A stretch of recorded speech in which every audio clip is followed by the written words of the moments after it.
জলপথ যোগাযোগ ব্যবস্থার উন্নয়ন, পর্যটন এবং সাধারণ মানুষের যাতায়াত আরও সহজ করতে বড় পদক্ষেপ। কেন্দ্রীয় সরকারের উদ্যোগে ফারাক্কায় চালু হয়েছে IWAI এর জলমার্গ বিকাশ প্রকল্প। এই প্রকল্পের আওতায় তৈরি হয়েছে একাধিক কমিউনিটি জেটি বা ঘাট।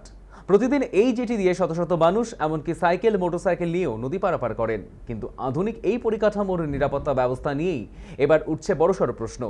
ফারাক্কার ঘোড়াইপাড়া ঘাট সংলগ্ন জলমার্গ বিকাশ প্রকল্পের জেটিগুলিতে পর্যাপ্ত নিরাপত্তার ব্যবস্থা নেই বলেই অভিযোগ।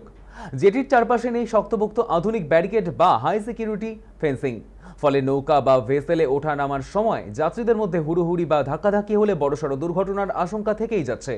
সবথেকে বেশি ঝুঁকির মধ্যে রয়েছেন নিত্যযাত্রী এবং সাইকেল, মোটরসাইকেল নিয়ে নদী পার করা সাধারণ মানুষ।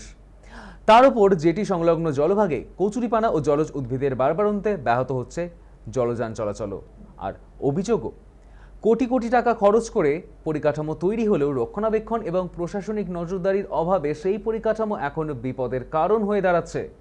দ্রুত জেটিগুলির নিরাপত্তা ব্যবস্থা জোরদার করা, জলযান চলাপথে কচুরিপানা মুক্ত করা এবং যাত্রীদের জন্য অতিরিক্ত সুরক্ষা নিশ্চিত করার দাবি তুলেছেন নিত্যযাত্রী ও সচেতন নাগরিকরা। এখন দেখার, অভিযোগ সামনে আসার পর ফারাক্কার এই গুরুত্বপূর্ণ জলপথে নিরাপত্তা বাড়াতে প্রশাসনের তরফে কী পদক্ষেপ নেওয়া হয়।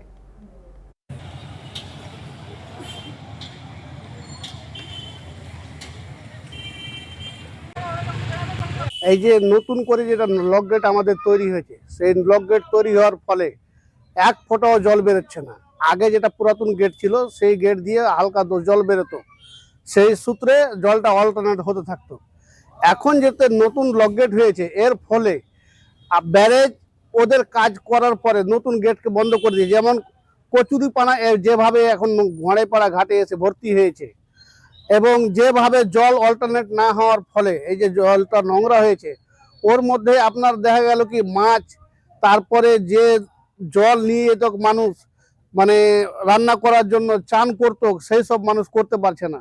সেই সব জলটা এতটাই বিষাক্ত হয়ে গেছে কি গায়ে মানুষের জ্বালা শুরু করে দিচ্ছে চান করছে। তো এরকম ভাবে ঘোড়াইপাড়া থেকে নিয়ে শুরু করে নিসেন্দ্রা পর্যন্ত।